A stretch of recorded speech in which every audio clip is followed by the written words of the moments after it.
देशाच्या जीडीपीचा 65% जीडीपी तयार करतात। शिक्षण आणि आरोग्याच्या सोयी इथे आहेत, रोजगार शहरामध्ये आहे।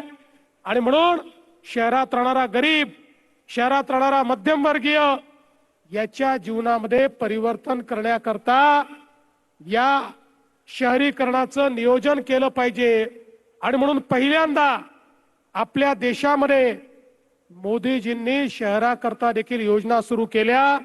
स्मार्ट सिटीची योजना, अमृत शहरांची योजना, स्वच्छ भारत शहरी योजना, प्रधानमंत्री आवास योजना शहरी योजना, या वेगवेगळ्या योजनांच्या माध्यमातून हजारो कोटी रुपये हे मोदीजींनी या ठिकाणी आपल्याला दिले।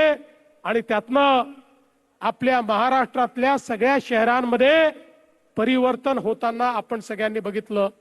पूर्वी शहरांना 100 कोटी रुपये देखील मिळत नव्हते, पण मोदीजींमुळे 500 कोटी रुपयाच्या योजना या शहरामध्ये आपण या ठिकाणी करायला लागलो।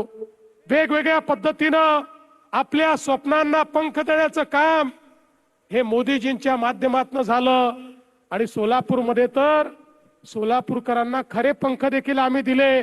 इथलं एअरपोर्ट, लोक म्हणायचे इथे कधी विमान सेवा सुरू होणार नाही, पण इथली विमान सेवा आम्ही सुरू करून दाखवली। आज विमान सेवा नियमित केली। पुढच्या टप्प्यामध्ये या ठिकाणी नाईट लँडिंगची व्यवस्था देखील आम्ही करणार आहोत। याचं कारण आहे, एक काळ असा होता एखादं विमानतळ श्रीमंतांची निशाणी होती, पण आता विमानतळ ही केवळ श्रीमंतीची निशाणी नाही आहे।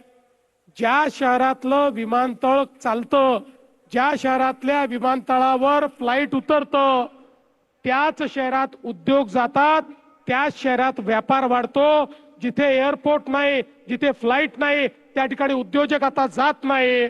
आणि म्हणून हे केवळ कोणाला तरी हैदराबादला, कोणाला तरी दिल्लीला, कोणाला तरी मुंबईला जाण्यापुरतं हे एअरपोर्ट केलेलं नाही, तर पुढच्या सोलापूरच्या औद्योगिक नगरीला पुन्हा भरभराटी आली पाहिजे, याकरता या एअरपोर्टचं काम आपण केलं। आणि सोबत